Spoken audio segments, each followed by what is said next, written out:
Welcome to Sydney by the Sea Rotary Club. In fact, we're meeting in the afternoon because on Thursday morning, promptly at 7:30, Adam Olsen spoke to us on the subject of the house that Trutch built. Unfortunately, we couldn't make this recording right after that event, so we're catching up with a very distinguished public servant. Adam, as many of you will know, served this Saanich North and the Islands for 2 terms in the BC legislature, and before that, he was 1 or 2 terms, Adam, I've forgotten, at the Central Saanich Council. Twice elected, 1.5 terms, yeah. 1.5 terms, all right. I think that's when I met him. Yeah, so Both Adam of us had a lot of hair. As a professional, is a professional focusing on how public policy gets developed, approved, and implemented. Adam, as you said, the theme for your talk was the house that Trutch built, and the presentation, we are, of course, delighted that you recorded it, and if we can do it, we'd love to put that on this channel. But we're at a, I don't have to tell you, we're in the middle of a historic period. Now, we don't know if it's the middle, the end of the beginning of the end, right? This is a long journey. And the leadership that you have shown in your previous career as a legislator and a municipal councillor, you now devote to your community to try and shape the treaty mechanisms and the broad agreements that will determine the future of how we live and work together. It's a pleasure to welcome you to this broadcast. And as I think I said when I thanked you on Thursday, isn't it interesting that Mr. Trutch, who's been dead for a very long time, continues to dominate our discussions? You are a thought leader in the current time, and we cannot have too many articulate thought leaders like you. How are you feeling about the state of play in the era of reconciliation and treaty building in British Columbia? Well, first of all, thank you for your generous introduction and your generous description of the work that I do and the work that I have done and the work that I hope to continue to do, John. And thank you for hosting us, John, the other John. And I'll just say that first, it's nice to be connected with both of you in one place, 2 men that have had no small part in the development of this guy here over the years. And we've run into each other, both headlong ran into each other, and then we ran side by side with each other as well. And I can't thank you enough for being generous with me over the years and allowing me to grow and develop and turn into the person that I am today. So thank you.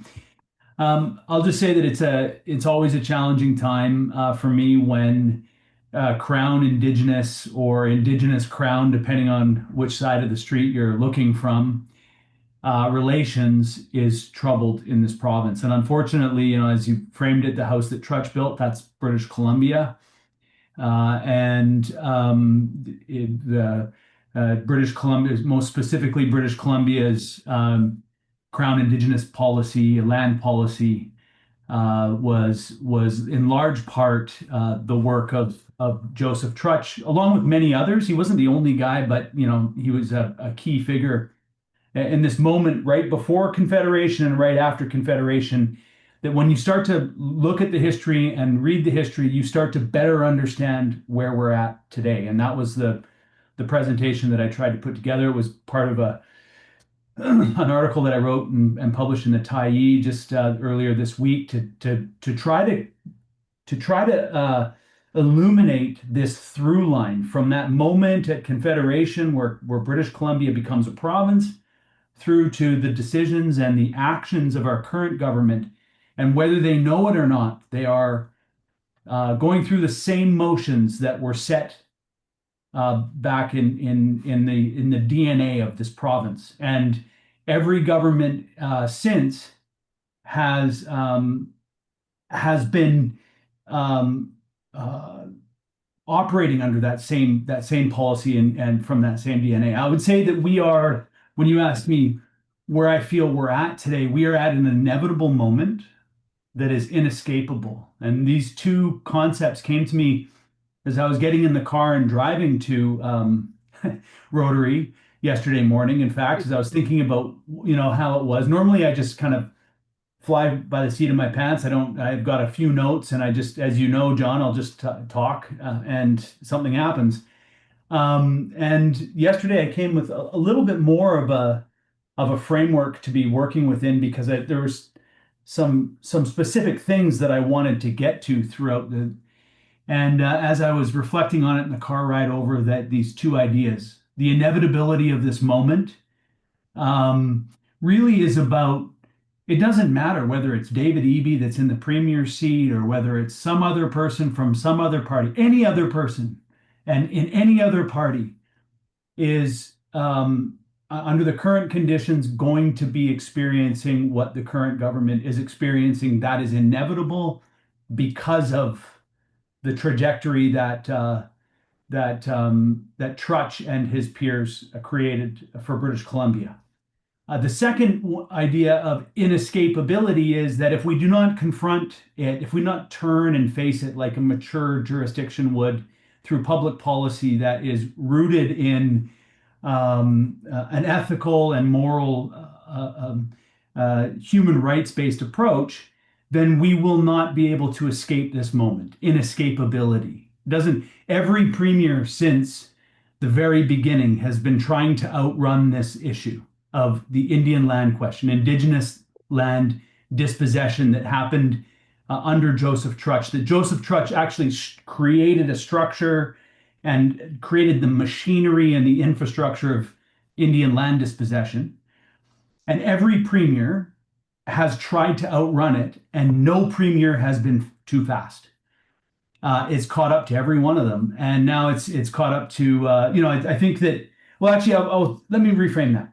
Every premier up to David Eby has outrun it to a certain extent. It has still landed on David Eby.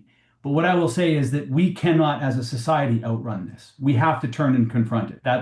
Sorry, I just wanted to reframe that a little bit. But every premier has been trying to outrun it. And the confluence of inevitability and inescapability have come together here in 2026 in a way that in some ways is not surprising at all. It is the confluence of what we've been doing and the jurisprudence have met at this moment, and here we are. And now we have a premier who is going through a lot of the same motions that premiers of the past went through in a completely different context, in a different legal context, and a completely different social context. And we find ourselves repeating history. Adam, could I ask a question in that regard? How are the current discussions, negotiations organized, both from the province and from your community's point of view? What structures are in place to foster some form of common understanding and action? Well, there's on the First Nation side, the First Nations Leadership Council, which is made up of three organizations, three Indigenous governing organizations: the Union of BC Indian Chiefs, which has a long history in this province, the Assembly of First Nations, the BC Assembly of First Nations, that's the British Columbia chapter of the national group, and the First Nations Summit. And each of these organizations has their own memberships. I don't think that any one of the organizations will say that they can speak for Indigenous people. There's each of the communities it has a government that's largely Indian Act governments, in some cases treaty governments, and in other cases self-government agreements with the province or the federal government. And so there's an elected council that is representative of the rights holders, so of the individuals, and so that's how governance in First Nations and then and then the provinces. There's going to be regional groups as well that work together. And then there's the Ministry of Indigenous Relations and Reconciliation. There's the Attorney General's office, and there's the Premier's office. And these three offices within the provincial government are largely the interface. It should be Indigenous Relations and Reconciliation that is always out on the front edge of this at a relational perspective. Of course, the Attorney General is always going to be involved. It's quite unique to have a premier who's basically at the front edge of it, which is what we've got right now. Is we don't hear very much from the Minister of Indigenous Relations, Spencer Chandler Herbert. We hear very little of the Attorney General, Nikki Sharma. We hear a lot more of David Eby than perhaps is advisable. But I think yeah, that is, and there's this tension, that the governance structures in First Nations were created by the federal government, right? And they're mandated by the federal government. And then there's the question that came up at Rotary yesterday. It's like, how do we deal with the hereditary governments and the elected governments? And I said, yeah, don't worry about it, right? And like oftentimes what ends up happening is that like part of the reason why we can't, as a government or as a society, we can't know how to deal with the situation is because we concern ourselves with the parts of the problem that aren't ours to concern ourselves with the right kind of resources, with the right kind of infrastructure in place. First Nations communities. I'm just part of an event right now in Satanich that's talking about nationhood and governance. We need to work through these difficult questions ourselves. We operating within systems that have been created for us, haven't been great, and so now we have to find ways to redefine that. But that's not really the business nor the concern of the neighboring public. I think that the main concern is that the neighboring public should be saying those tables and those events, the conferences and the gatherings, those should be resourced so that then what is produced out of it is better governments, more effective governance in the region that leads to the certainty that everybody's been talking about as this elusive, this elusive idea of certainty comes through good governance, good organization, good relations. So I just want to clarify here. What you're telling me is that what's on the table, the matter that everybody's confronting, we're at an elephant. It's not about eating the elephant one bite at a time. It's about making the elephant irrelevant in time. It's interesting. The premier used the elephant, eating the elephant, as an example. He said we can't eat the whole elephant at the same time. And one of the First Nations leaders said, well, we could fry it or we could boil it, or, and I think the point of it was that immediately what ended up happening was the leaders on the other side of that comment started to come up with different ways that actually we could tackle the elephant, right? Yeah. By frying it, by boiling it, by baking it, by all of the different ways. Don't forget the chips. And that speaks to that speaks to this idea that came out this week that all the premier needed was First Nations leaders that were ready to sit down and work with them. And in the meetings that I've been in, the premier has had the attention of First Nations leaders that have been asking him, in fact, in some cases, pleading with him to work with them. So Vaughn Palmer wrote an article this week talking about how the premier is playing on both sides of this narrative, saying one thing on one side and another thing on the other side. And I will say that, Vaughn is an astute commentator in BC politics. And from what I have experienced, he hit it square with that. That is exactly what's been happening, is that, he's telling the public, the premier tells the public on one hand, all I need is First Nations leaders who are ready to work with me. What he leaves out is what he's looking for is First Nations leaders that agree with everything that he wants to do and will get out of the way. And that's not how relationships work. That's very toxic behavior.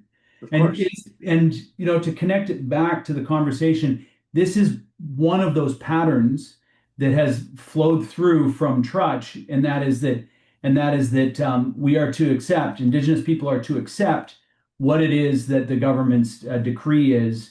And the courts are saying that's not the relationship that is going to withstand the test. And so, yeah. if I might, John Trelevin, for a second here, and generally I don't interact with your Rotary guests. I wasn't there, but Adam and I go back a ways, so I thought I might intervene without upsetting anybody. And all I told John is that he has to be polite, Adam. Okay. Yeah, exactly. Thank And he you. does that all the time, which is so very difficult for me.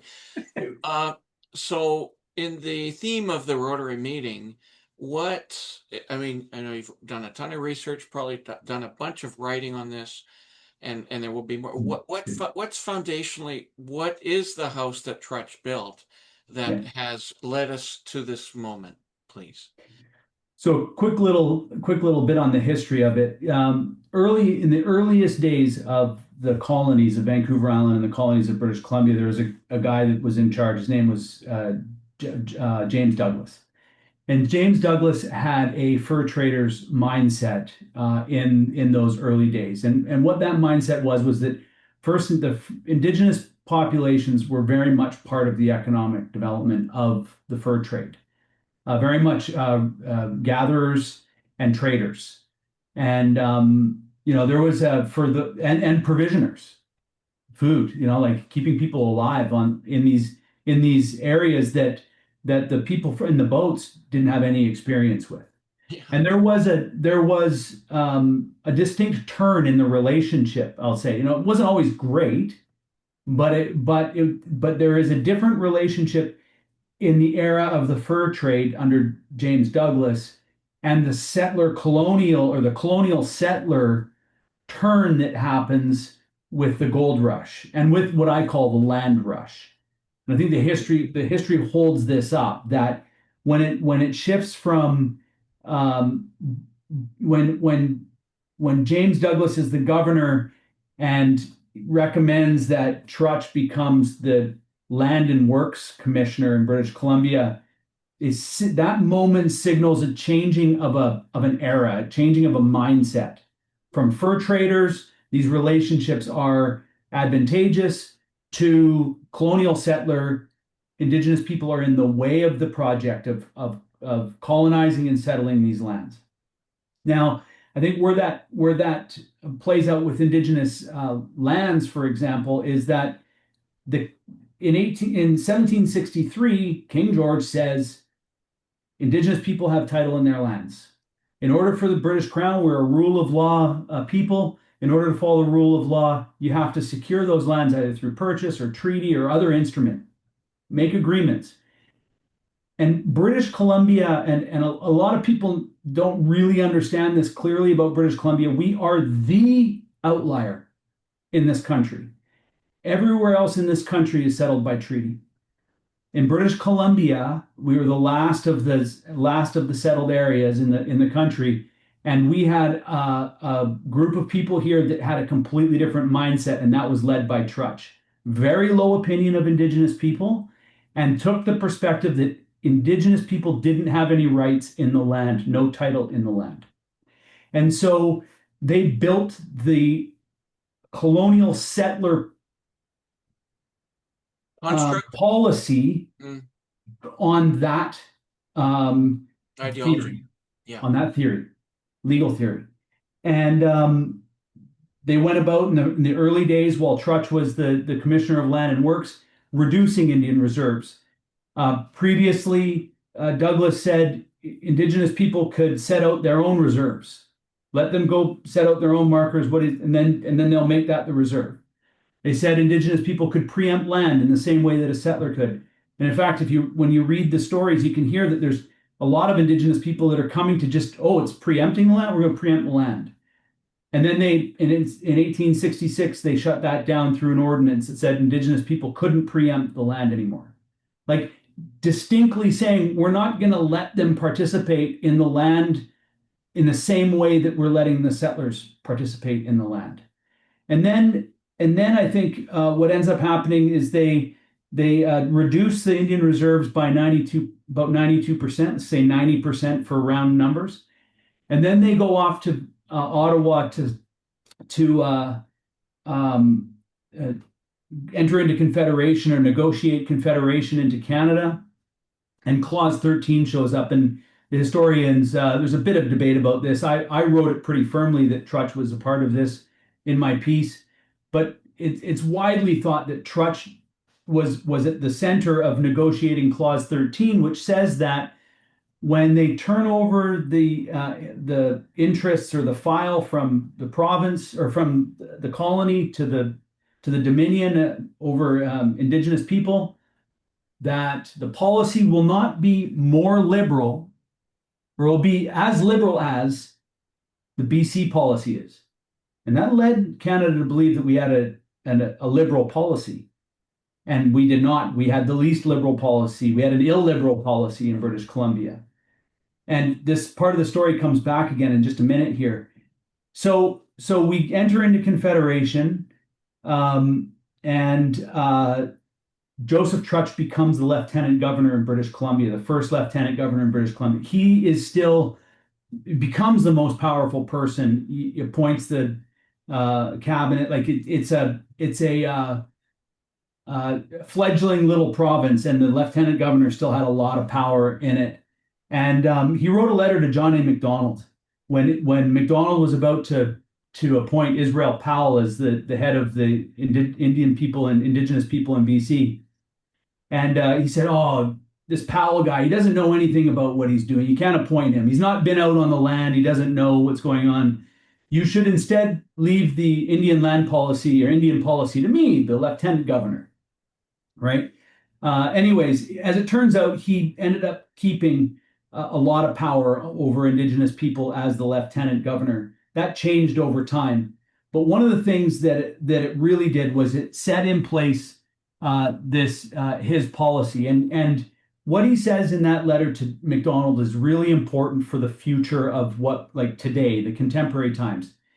We shouldn't be paying for land, because that would reverse 30 years in this area of not paying for land. And they don't expect us to pay for land, so we should not pay for the land at all. Like, and as well, by the way, like, what do we do about all the land that the settlers have now? Do we pay for that too, right? And so this problem becomes too expensive, which has always been the narrative of Indigenous land dispossession, Indigenous land policies, that it's too expensive. And the other thing that he basically does is he basically deceives Macdonald by saying, like, look, this has always been the policy. And it was not always the policy. It was the policy since Trutch was in place, but Trutch just explicitly changed the policy of Douglas into the basically extinguishing Indigenous title to the whole land and saying that there was no claim. I'll just end with this. Lord Dufferin, the Governor General of Canada, shows up in BC in 1876, and he excoriates the leaders of our province down at Government House when he was meeting with them. And he says, you know that this problem occurred when James Douglas retired. In this whole country, he says, in this whole country, we have been purchasing land. We have been dealing with the Indian land question because we believe that land, the fee simple, and the sovereignty in the Queen, that's what British Columbia believes. But basically, we have been purchasing land and settling land by treaties, and BC didn't do that.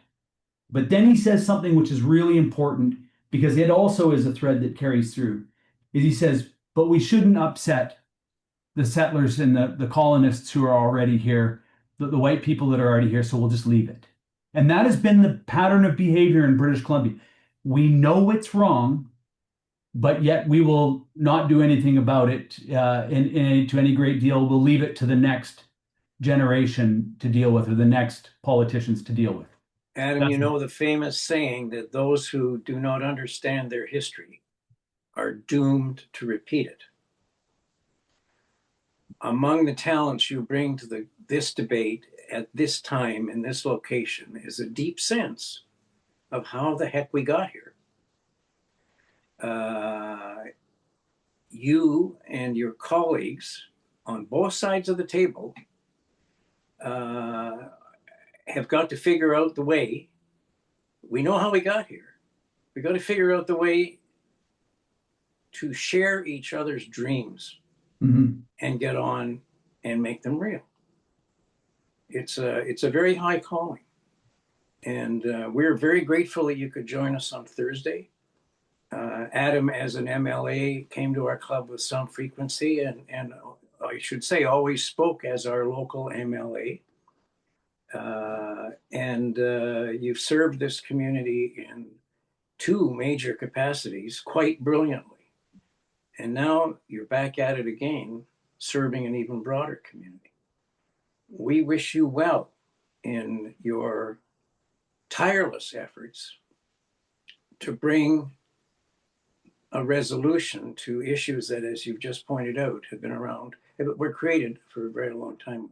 I would say that a historian has to write the history of BC exceptionalism, because I think the policies you're describing now are not the only public policies in which BC's interpretation of the rest of the country is actually quite unique. I've always considered it was because of the mountains, but it may not have been.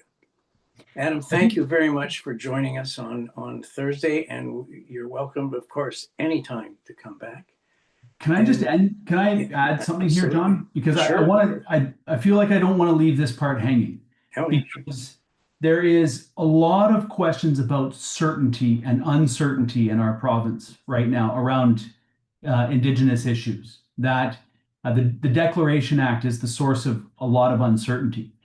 And I'd actually say that over the last 5 or 6 years that the Declaration Act has been in place, that there has been more certainty during that time than at any other time in BC's history, other than in the earliest days when we were just completely ignoring Indigenous rights.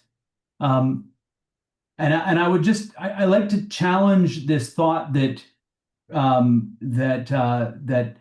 the DRIPA is the source of this uncertainty that people are afraid of. And I would just say, over the last number of months, since we've been hearing the opposition talking about this and really kind of threatening the certainty of British Columbia, the one thing that's really stood out for me is that it's been the most uncertain time around this.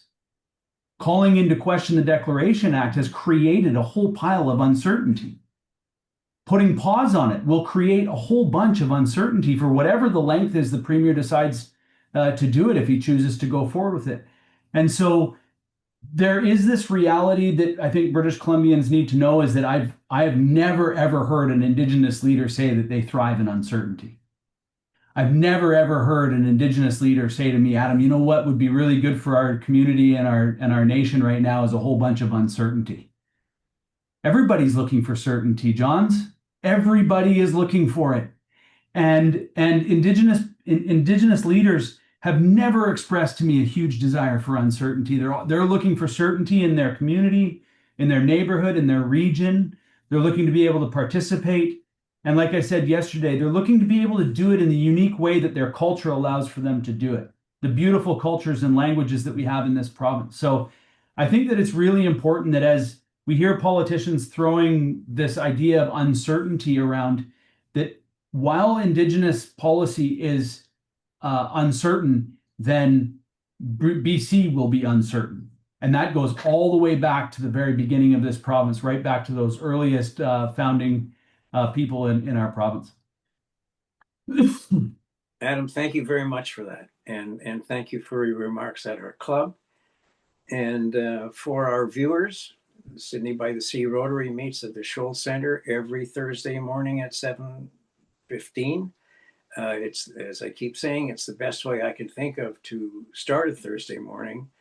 And speakers like Adam, perhaps Adam in this case in particular, are one of the reasons why people come to our club. They love the conversations. And with this video channel, thanks to John's very capable technical and emotional support, we are trying to share the wisdom of our speakers with a wider audience. Adam, thank you so very much. And all the best to Emily and the younger members of your campaign team. Campaign team. Yeah. Yes. Family. Good. Thank you. Family. We will talk a lot more, Adam. Great to see you again. Awesome. Good to see you all. Okay, buddy. Bye-bye.